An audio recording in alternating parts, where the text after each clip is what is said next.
SPN news आवाज नाशिकचा।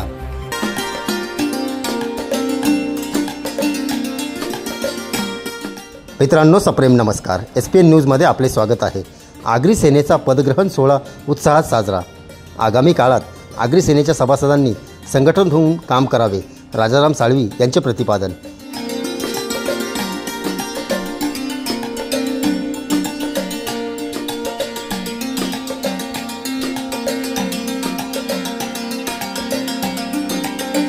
सविस्तर वृत्त असे। महाराष्ट्रामध्ये आगरी सेना अतिशय जोमाने काम करीत आहे, मात्र आगामी काळात संघटित होऊन काम करण्याची गरज आहे, असे प्रतिपादन आगरी सेनेचे सेनाप्रमुख राजाराम साळवी यांनी केले। सातपूर येथील पपाया नर्सरी येथे आगरी सेना पदनियुक्त समारंभाचे आयोजन रविवार दिनांक 21 सप्टेंबर रोजी करण्यात आले होते।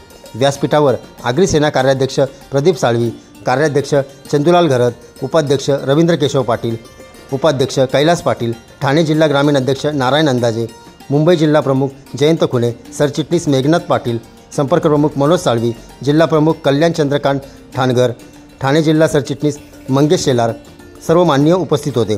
संपर्क प्रमुख संजय फुलोरे, कार्यकारिणी सदस्य शंकर भगत हे देखील उपस्थित होते। यावेळी इगतपुरी तालुक्यातील विविध पदांवर तसेच नाशिक जिल्ह्यातील विविध पदांवर कार्यकर्त्यांची नियुक्ती करण्यात आली। या कार्यक्रमाचे आयोजन आगरी सेनेचे उपाध्यक्ष रवींद्र केशव पाटील यांनी केले होते। कार्यक्रमाचे प्रास्ताविक जिल्हाध्यक्ष संतोष डावकर यांनी केले, तर आभार रवींद्र केशव पाटील यांनी मानले। यावेळी मान्यवरांनी आपले मनोगत व्यक्त करीत शुभेच्छा दिल्यात। समोर बसलेले माझे सर्व कार्यकर्ते आणि बंधू भगिनी, मला वाटतं मी जास्त बोलणं बरोबर नाही होणार। सगळ्यांच्या पोटामध्ये कावळे ओरडत असतील, तरी देखील मी प्रयत्न करणार आहे की आपल्याला मार्गदर्शन करण्याचे। गेली 40 वर्षे होत आलेले तरी देखील आपण संघटित आहोत। याला कारण म्हणजे तुम्ही दिलेलं योगदान समाजाने आगरी सेनेला मोठं करण्याचं योगदान जर दिलं असेल तर तुम्ही लोकांनी दिलेलं आहे, आणि त्याच्यात घोटीचा नंबर पहिला नंबर लागतो, त्यानंतर बाकीच्या तालुक्यांच्या जिल्ह्याचं लागतं। परंतु घोटीकडनं मनुष्यबळ मोठ्या प्रमाणामध्ये हजर राहायचा ते थोर आणि कडू साहेब यांच्या नेतृत्वाखाली आणि त्यांच्या कार्यकर्त्यांच्या प्रयत्नामुळे आज आगरी सेना एक वेगळ्या प्रकारे अस्तित्व घेऊन आहे आणि राजकारणावर अंकुश ठेवू नये। प्रत्येक कोणता निर्णय घेताना सरकारला देखील विचार करावा लागतो। आता येणाऱ्या पालघरच्या अधिवेशनामध्ये आपल्याला बऱ्याचशा लोकांचे विचार ऐकायचे आहेत।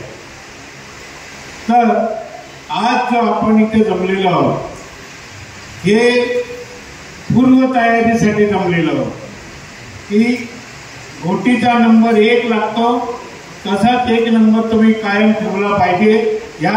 याच्यासाठी मी इथे कालपासून इथे आलेलो आहे। काल वस्तीला होतो आणि आज तुमच्या समोर आहे, कारण समाज आपण घडवलेला आहे।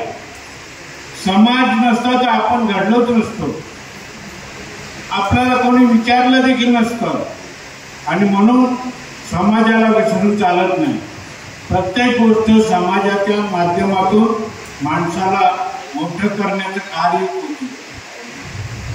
मला देखील आपल्यासारख्यांच्या प्रेमापोटी मला एक चांगलं अस्तित्व मिळालं।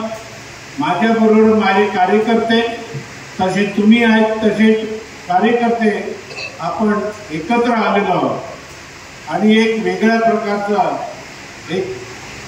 आपण एकजुटीने लोकांना दाखवून दिलेलं आहे की आता आम्ही एक झालेलो आहोत। आता पालघरच्या अधिवेशनासाठी आपली तयारी करायची, आणि पालघरच्या नंतर इलेक्शन देखील लागण्याची शक्यता आहे। त्याच्या आधी आपली जर ताकद दाखवली तर आपल्या वाट्याला देखील काहीतरी येऊ शकेल, त्यासाठी आपण प्रयत्न करायला पाहिजे. ते प्रयत्न म्हणजे पालघरचं अधिवेशन. या अधिवेशन जसं घोटीला अधिवेशन झालं होतं, आपल्या स्मरणात नसेल, 39 वर्षापूर्वी घोटीमध्ये मुंगीसारखी माणसं आपण जमवली होती. त्याच्या पलीकडे कोणता मोठा अधिवेशन झाला नाही. त्याला कारण तुमची ताकद होती, अजून देखील आहे. आणि आताच आपल्याला दाखवायचे, कारण आता येणाऱ्या पिढीला आपल्याला न्याय द्यायचा. आपण तर पूर्ण आयुष्य जगलेलं, परंतु येणारी पिढी हिला आपण न्याय द्यायचा असेल तर आपण संघटित राहणं ही काळाची गरज आहे. ही काळाची गरज भागवण्यासाठी मी तुम्हाला आवाहन करण्यासाठी इथे आलेलो आहे. या आव्हानाला तुम्ही पेलवलं पाहिजे आणि पालघरच्या मेळाव्यामध्ये आपला आवाज उठला पाहिजे की तो आवाज मंत्रालयाच्या कानात गेला पाहिजे. अशा प्रकारचं काम आपण करायला पाहिजे आणि ते कराल. मला खात्री आहे, मला पूर्ण विश्वास आहे माझ्या समाजावर. मी माझं आयुष्य, संपूर्ण आयुष्य समाजाला दिलेलं आहे आणि त्या भावनेनं मी हक्कानं आपल्याला सांगेन की तुम्ही येण्याची गरज आहे. तुम्ही नसाल तर आम्ही पण नसू आणि तुम्ही असला तर आम्ही असू. अशा पद्धतीचं काम आपल्याकडनं व्हायला पाहिजे. आपल्याला भरपूर काम करायचं, कारण आता इलेक्ट्रिक मीडिया आलेला आहे. जगाबरोबर धावायचं असेल तर आपण संघटित राहिल्याशिवाय आपल्याला कोणच विचारणार नाही. आणि म्हणून मी सुरुवातीला 2 स्लोगन दिले होते. शौर्याचा व्यापार थांबवा आणि पराक्रम सत्कारणी लावा. प्रगतीच्या वाटा शोधण्यासाठी जगाबरोबर धावा. आता जगाबरोबर धावून झाला, शौर्याचा व्यापार देखील थांबला नाही तर गावोगावी भांडणं असायची. याचा खून त्यांनी केला, त्याचा खून त्यांनी केला आणि कोर्टात सबंध पैसे जायचे. हे पैसे आपले थांबलेले आहेत आणि ते पैसे आपण आपल्या मुलांच्या आणि आपल्या प्रगतीसाठी लावले पाहिजे. कारण समाज, मारवाडी समाजाकडे बघा, सक्षम झालेला समाज आहे. कशामुळे आहे? तर संघटित आहेत म्हणून. आणि त्याप्रमाणे संघटित आपण राहिलं पाहिजे. संघटित नसेल तर आपली देखील वातावरण आदिवासींसारखी होईल. कोणी आदिवासींना धमकावतो, कळवतो, तशी आपली अवस्था होऊ नये म्हणून मी जागृत करण्यासाठी आज इथे आलेलो आहे. मी खरं म्हणजे कालपासूनच आलेलो आहे. काल मी इथे वस्तीला होतो. रवी पाटलांनी चांगली सोय केली, चांगले मासे वगैरे आणले होते. कारण आपण माशाशिवाय जमत नाही ना, नाही तर मग आपण आगरीकच नाही. मासे जर खाल्ले नाही तर आगरीच नाही. तर अशा प्रकारचं कालचं भोजन रवीकडनं मला मिळाला, त्याचे देखील धन्यवाद मानले पाहिजे. संपत डावकरचे धन्यवाद मानले पाहिजे आणि आपल्या सर्वांचे धन्यवाद मानले पाहिजे की एवढा वेळ संतोष कडू, टोकरे वगैरे संबंध माझ्या बरोबरच आहेत. ते देखील 40 वर्षापासून माझ्या बरोबर. रवी पाटील देखील तेव्हापासून बरोबर आहे की त्याच्या गावचा रस्ता मी केलेला आहे. ते कुठे आहे? रायगडमध्ये, अलिबाग तालुक्यामध्ये कणे गाव हे याचं गाव आणि त्या गावामध्ये देखील शेका आणि काँग्रेस एवढी युद्ध व्हायचा आणि त्या युद्धामध्ये त्यांच्या गावचा रस्ता इकडे शेकाचा आणि ह्या बाजूला काँग्रेसवाला. तो बोलतो आमच्या शेतातून जायचं नाही, हा बोलतो आमच्या शेतातून जायचं नाही. मग एकदा सकाळी 8 वाजता मी यांच्या गावात गेलो. त्यांच्या गावाच्या वेशीवर एक मारुतीचं मंदिर आहे. मी आणि माझी मिसेस त्यांच्या गावाच्या वेशीवर बसलो. गावाला आले की अरे कोण बसली तिथे? बोलू मी राजाराम सांगली. आणि मिसेस भारती साळवी हे देखील माझ्या बरोबर होती. तर नंतर गाववाले आले आणि आम्हाला विचारलं तुम्ही का आले म्हणून. बरं तुमचं भांडण मिटवा. कणे आणि मोर्चे युद्धच व्हायचं तिथे. शेका आणि काँग्रेस एवढा युद्ध जवळजवळ 207 भांडण मी यांच्या गावातली मिटवली. म्हणजे संबंधित जिल्ह्यातली. हा शेकावाला तो काँग्रेसवाला एकमेकाला मारझोड करायचे आणि कोर्टात जायचे आणि सगळा पैसा कोर्टात जायचा. ते मी थांबवलं आणि म्हणून मी ते स्लोगन काढलं, प्रगतीच्या वाटा शोधण्यासाठी जगाबरोबर धावा आणि शौर्याचा व्यापार थांबवा. कारण आपला व्यापार कोणीतरी आपल्याला सुपारी द्यायची आणि कोणाला खून करायचा आणि आपण त्याच्यामध्ये अडकून पडायचा. प्रत्येक जेलमध्ये संख्या आपली असायची, आता आपली नाही. कारण हे मूळ मंत्र लोकांना कळलं की आपली प्रगती करायची असेल तर ह्या मार्गाने जाता कामा नाही. आणि म्हणून प्रगतीच्या वाटा शोधण्यासाठी जगाबरोबर धावा हा स्लोगन आणि जवळजवळ 1 लाख पोस्टर मी सगळ्या जिल्ह्यांमध्ये लावले होते. कारण त्याशिवाय व्यापार थांबलाच नसता. आणि रवी पाटील इथे आलेच नसते. रवी पाटलांनी देखील मोठी प्रगती केलेली.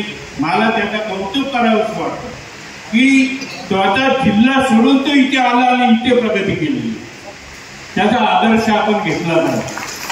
खरोखर आदर्श घेतला पाहिजे की ज्या माणसांनी समाज सोडून इकडे येऊन आपला समाज तयार केला. म्हणजे तुम्हाला तयार केलं तसला हा याचा मोठा मोठा कार्यकर्ता. परंतु तो शेकाचा लीडर होता. मी जास्त काही समजू शकलो नाही त्याला. परंतु याचा दुसरा भाव माझ्या कॉलेजमध्ये टीचर होता. त्याला सांगून मी यांच्या गावची मीटिंग लावली आणि कणे मोर्चे वाद कायमचा मिटून टाकला. आणि तिथे आता तो रस्ता पण झाला आणि त्यावर डांबरीकरण देखील झालं. त्याला कारण यांच्या विचाराची परिणाम. कारण विचार माणसाला जर आले तर माणसाची प्रगती होते. म्हणून आम्ही तो स्लोगन तयार केला होता की प्रगतीच्या वाटा शोधण्यासाठी जगावर धावलं पाहिजे. जगावर धावलं नाही तर बरेचसे समाज आज आपल्या पुढे पैशांनी पण मोठे आणि पैशाच्या जोरावर त्यांनी ताकद देखील वाढलेली आहे. मारवाडी समाज आपल्यावर राज्य करत होता, आता नाही. आता उलट झालेलं आहे. 2-3 जिल्ह्यामध्ये उलट झालेलं आहे. आता आपली लोक मारवाडीच्या जागेवर आली. ह्याचा मला अभिमान वाटतो की आपला माणूस मोठा झालेला आहे आणि आपल्या प्रगतीच्या वाटा त्यांनी शोधलेला आहे. त्या स्लोगनचा मला उपयोग झाला. शौर्याचा व्यापार थांबला. प्रगतीच्या वाटा शोधल्या लोकांनी आणि आज प्रत्येकाकडे गाडी आहे. 2 चाकी नसली तरी 4 चाकी आहे. आणि प्रत्येक माणूस पूर्वी घोड्यावर जायचा, आता गाडीवर जातो. हा बदल झाला. हा बदल आपल्या विचाराच्या माध्यमातून आणि आगरी सेनेच्या मूल मंत्रातून झालेला आहे. हे विसरून चालणार नाही. कारण आम्ही देखील खूप झालेला आहे आणि बऱ्याचशा मान्यवरांची भाषणं पण झालेली आहेत. मी साहेबांनंतर काही बोलणार नाही कारण आगरी सेनेविषयी साहेबांनी बरीच माहिती दिलेली आहे. माझ्यावर फक्त ही जबाबदारी आहे की माझ्या विनंतीस मान देऊन आपण वेळात वेळ काढून आज तिकडो आमच्या असताना सुद्धा मोठ्या संख्येने उपस्थित झाला त्याबद्दल सर्व आयोजक आणि नियोजकांतर्फे आपले सर्वांचे आभार. तसेच मी विशेषतः साहेबांचे आभार म्हणेल की साहेबांची परिस्थिती म्हणजे तब्येत बरोबर नसताना 1 दिवस अगोदर नाशिकला येऊन त्यांनी वेळात वेळ आपल्याला दिला. त्याबद्दल आपल्या सर्वांतर्फे साहेबांचे सुद्धा मी खूप खूप आभार मानतो. तसेच या व्यासपीठावरील सर्व उपस्थित मान्यवर, समोर उपस्थित असलेले सर्व पत्रकार बंधू, आगरी बांधव आणि भगिनी यांचेही मी खूप खूप आभार मानतो आणि सर्वांना विनंती करतो की आजचा कार्यक्रम हा इथे समाप्त झाल्याचं मी घोषित करतो आणि सर्वांनी जेवण केल्याशिवाय जाऊ नये अशी मी विनंती आपल्याला सर्वप्रथम करतो. अतिशय उत्साहात आगरी सेनेचा पदनियुक्ती समारंभ नाशिक येथे पार पडल्याने सर्वांच्या भुवया उंचावल्या होत्या.